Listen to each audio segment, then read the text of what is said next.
Hello दोस्तों, कल हमने देखा है वास्तविक संख्या के बारे में।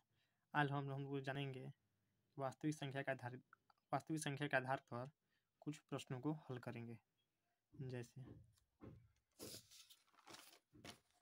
जैसे यहाँ पे कुछ प्रश्न दिए गए हैं, इसको हम लोग जानने का प्रयास करेंगे।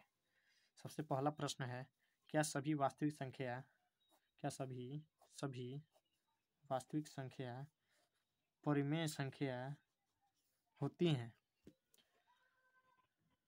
प्रश्न है, क्या सभी वास्तविक संख्या परिमेय संख्या होती हैं? इसका जवाब है नहीं। क्यों? क्योंकि वास्तविक संख्या जो है ये दो संख्याओं से मिलकर बना है, परिमेय और अपरिमेय। इसमें क्वेश्चन में दिया गया क्या सभी में तो परिमेय संख्या भी आ जाएंगे और अपरिमेय संख्या भी आ जाएंगे, तो दोनों संख्या पूछ रहा है कि आप परिमेय संख्या है, तो ये गलत है। केवल परिमेय संख्या ही तो परिमेय संख्या में होगा, अपरिमेय संख्या तो सम्मिलित हो जा रहा है वास्तविक संख्या में, तो इसलिए सभी वास्तविक संख्या परिमेय संख्या नहीं होंगी, इसलिए इसका जवाब है नहीं। बात करते हैं अगला क्वेश्चन की ओर। क्या सभी अपरिमेय संख्या वास्तविक संख्या होती है? पूछा है क्या सभी अपरिमेय संख्या वास्तविक संख्या होती है, तो जी हाँ होती है। इसका जवाब होगा हाँ, क्योंकि अपरिमेय जो संख्या है वो वास्तविक संख्या का ही सम्मिलित रूप है, इसलिए सभी अपरिमेय संख्या वास्तविक संख्या हो जाएगी। अब बात करते हैं 22/7 कौन संख्या है? ये सवाल हमेशा एग्जाम में पूछे जाते हैं, जैसे BSEB Bihar secondary examination board matric exam में हमेशा ये क्वेश्चन आते हैं, CBSE एग्जाम में भी आते हैं कि 22/7 कौन संख्या है।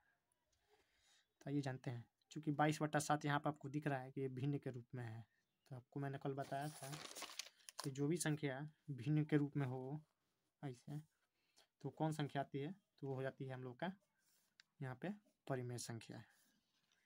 तो 22/7 कौन संख्या होगी? ऑप्शन ए परिमेय संख्या है। अब बात करते हैं पाई कौन संख्या है?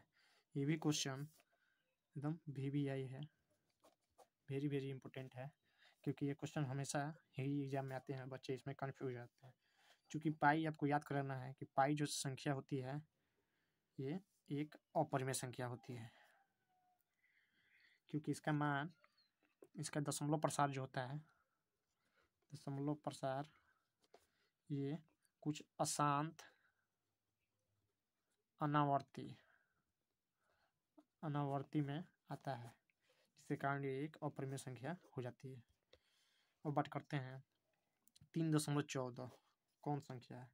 क्योंकि हम लोग अक्सर सर्किल का जो सवाल बनाते हैं वृत्त का, उसमें 22/7 लेकर कहीं बनाते हैं, कहीं पाई लेकर बनाते हैं, कहीं 3.14 बनाते हैं।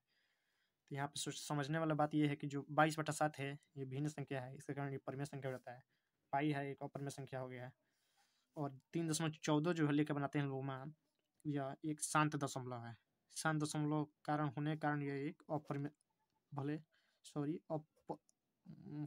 परिमेय संख्या में आ जाता है। इसका ऑप्शन हो जाएगा ए। अब बात करते हैं कौन वास्तविक संख्या नहीं है इसमें से। अगला प्रश्न है, इनमें से कौन वास्तविक संख्या नहीं है?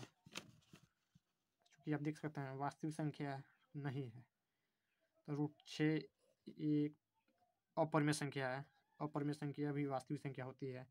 0 एक परिमेय संख्या है, ये भी एक वास्तविक संख्या होती है। पाई एक अपरिमेय संख्या है, ये भी एक वास्तविक संख्या होती है। लेकिन ये जो आप संख्या देख रहे हैं रूट में है और माइनस में है, -1 के ऊपर रूट है, तो कोई भी संख्या जो रूट में हो माइनस में हो तो वह एक वास्तविक संख्या नहीं होती है, यह वास्तविक संख्या नहीं है, वास्तविक नहीं है, मतलब ये संख्या हो जाएगी काल्पनिक। इसको काल्पनिक संख्या भी बोल सकते हैं। आगे के क्लास में हम लोग पढ़ते हैं, जैसे इंटर में जाने पर, 11th क्लास में या 12th क्लास में जाने पर इस सब संख्या के बारे में हम लोग डिस्कशन करते हैं, यहाँ पर पढ़ाई करते हैं, वहाँ पे ये सब संख्या हमको मिलती है। अब लास्ट प्रश्न की ओर आते हैं, जो बहुत ही महत्वपूर्ण है। क्या सभी पूर्ण संख्या और पूर्णांक संख्या वास्तविक संख्या हैं? ये सवाल बहुत ही इंपॉर्टेंट है। क्या सभी पूर्ण संख्या पूर्णांक संख्या वास्तविक संख्या है? तो जी हाँ दोस्तों, ये है। क्यों है? क्योंकि सभी पूर्ण संख्या और पूर्णांक संख्या परिमेय संख्या होती हैं और सभी परिमेय संख्या ही वास्तविक संख्या में आती हैं, अतः यह दोनों संख्याएं वास्तविक संख्या होंगी।